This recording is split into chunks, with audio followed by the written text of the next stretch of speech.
Welcome to Combat Elite Boxing, the best boxing you'll find on the internet. Just leave him there for now. It's murder.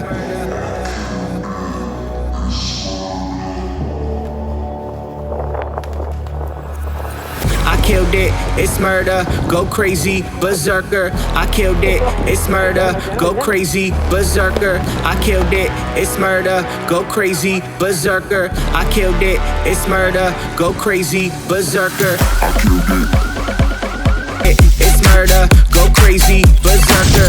I killed it, it's murder, go crazy, berserker. I killed it, it's murder, go.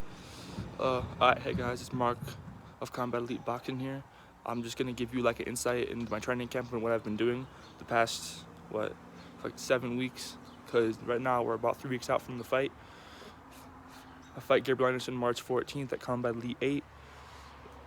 I think it's a lightweight fight, but I'm cutting down 165 and he's cutting down 155. I think I have to get down to 160 actually. So yeah, I'm cutting down to 160 and he's trying to bulk up to 160, but there's like a 5-pound weight allowance, so I'm just gonna show you like all the sparring, or not all the sparring, just some of the sparring that I've been doing over the past few weeks, and I'm gonna show you guys most of the workouts I've been doing, not all of them, just like it's like a few, so this video isn't too long, but like yeah, thank you for guys tuning in, and I hope you enjoy.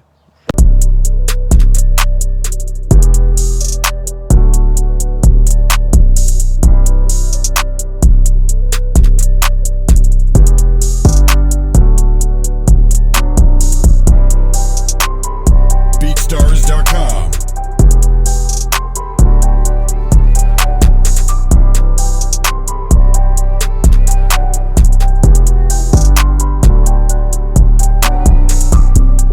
I'm Marquise from Combat Elite Boxing.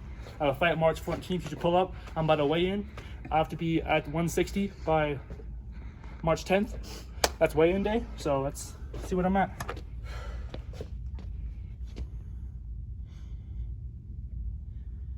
All right. I'm at 169. About 6 weeks out from fight camp, so that'll be easy. Just gotta run and be active. See you later.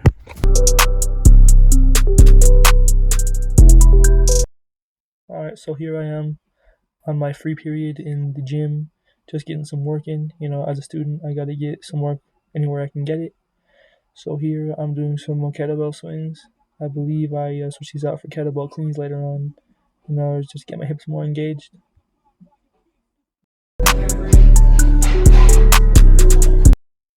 Alright, so here I'm doing air squats. I believe I do 3 by 25 on this one.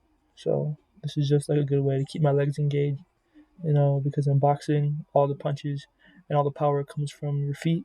So if your legs can't like build up that force, then the punches aren't going to hurt that bad. It's just going to be arm punches, and arm punches aren't great for causing damage. They're good for like being accurate, but they're not good for that KO power, which is what I'm trying to develop here. Alright, so now I'm doing some sit-ups, just to get my abs some work. So abs are important in boxing, to brace for when punches hit you, and also like engage your core when you're throwing the punches. So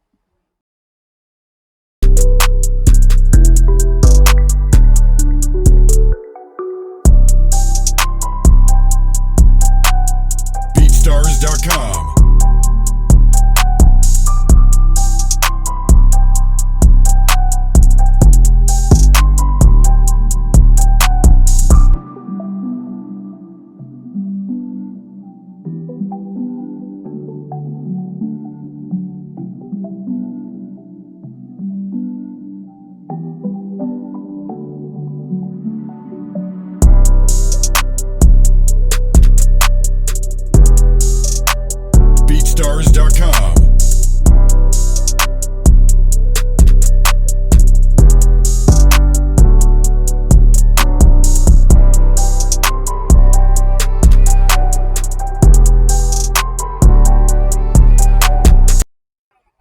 so now I'm getting into some push-ups. I believe I do 3 by 15, just to build up my pecs so I'm not like weak there, because having weak pecs can lead to impingements and shit everywhere else. So, and then as I'd mentioned prior to this, I sub out the kettlebell swings for some kettlebell cleans. I believe I do 3 by 10 here.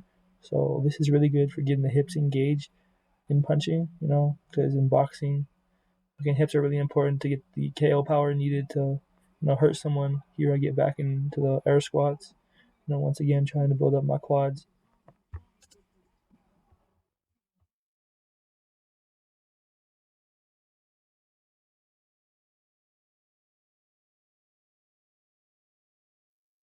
Alright, so now I'm just gonna talk about our fight coming up, seeing as how this workout is just kind of repeated, nothing else really changes. I do some jump roping or whatever, but I don't know.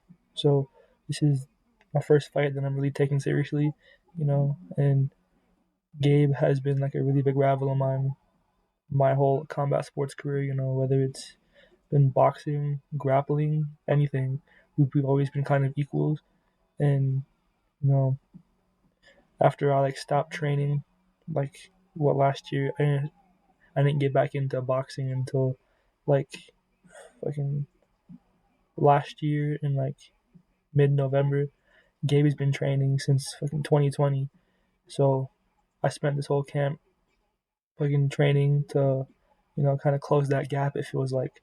So yeah, this is the first fight that I've taken seriously, as I said, and I'm really just trying to prove to myself that I can handle this, because after this fight I plan to start training MMA, and if I can't beat Gabe, do I really belong in that sport of MMA, But it's all about mental toughness, I'm accepting this challenge head on, and I'm gonna keep fighting,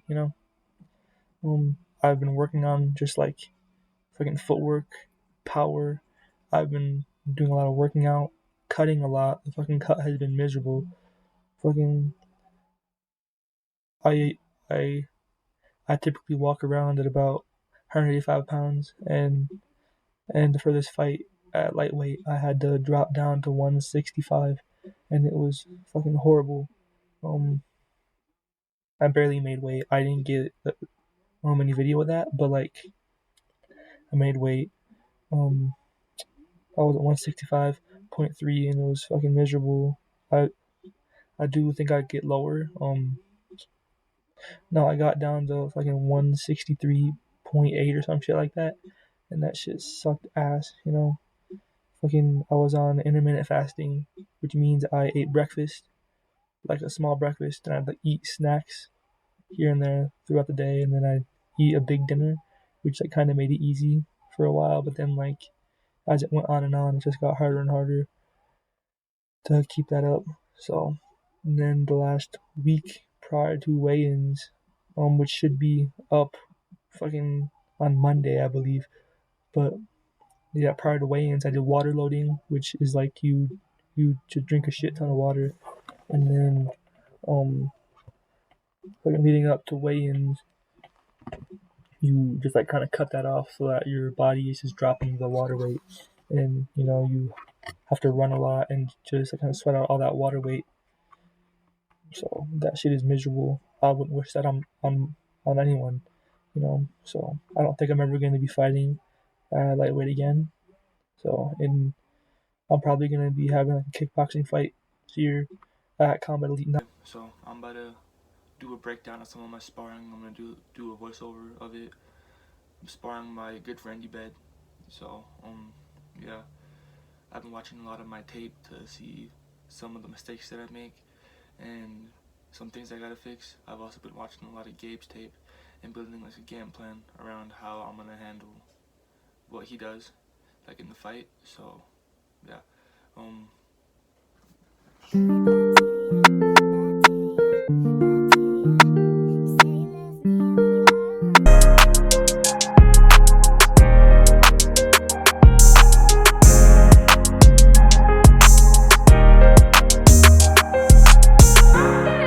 So here I'm sparring my friend Ebed. He was supposed to fight at Combat Elite 8 on March 14th against Xander, but he got into some trouble that I'm not gonna speak on here. So he had to pull out, and he's now gonna be fighting, or Xander's not gonna be fighting Isaiah Archuleta.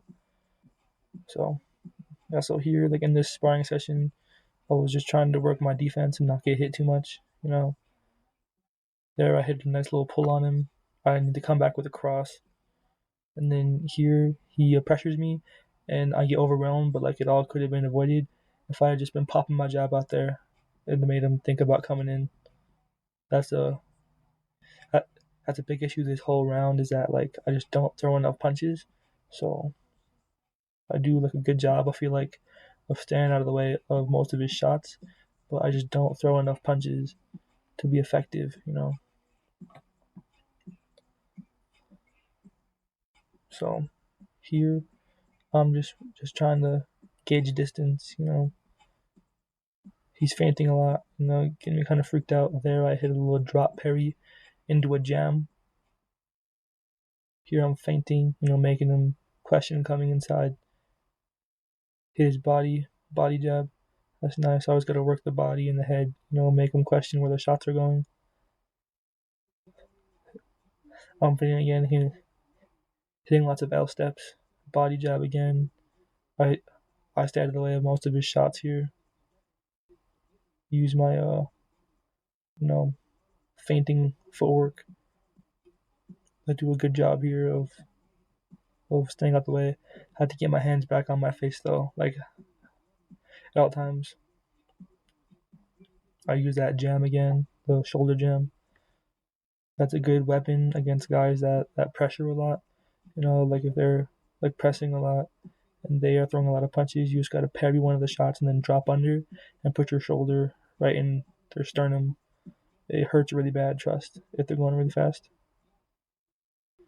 Here I'm pretty sure your bed gas is out, so I don't know, but I do a good job of shoulder rolling there. There again, shoulder jam. Okay, so here, things to work on. Guard has to be tighter. I just get hit too much. My hands don't fly enough.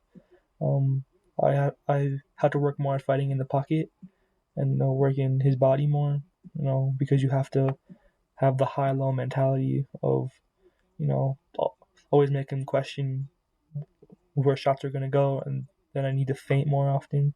Because I can't always be throwing. I need to like keep energy, and I have to keep him on his toes.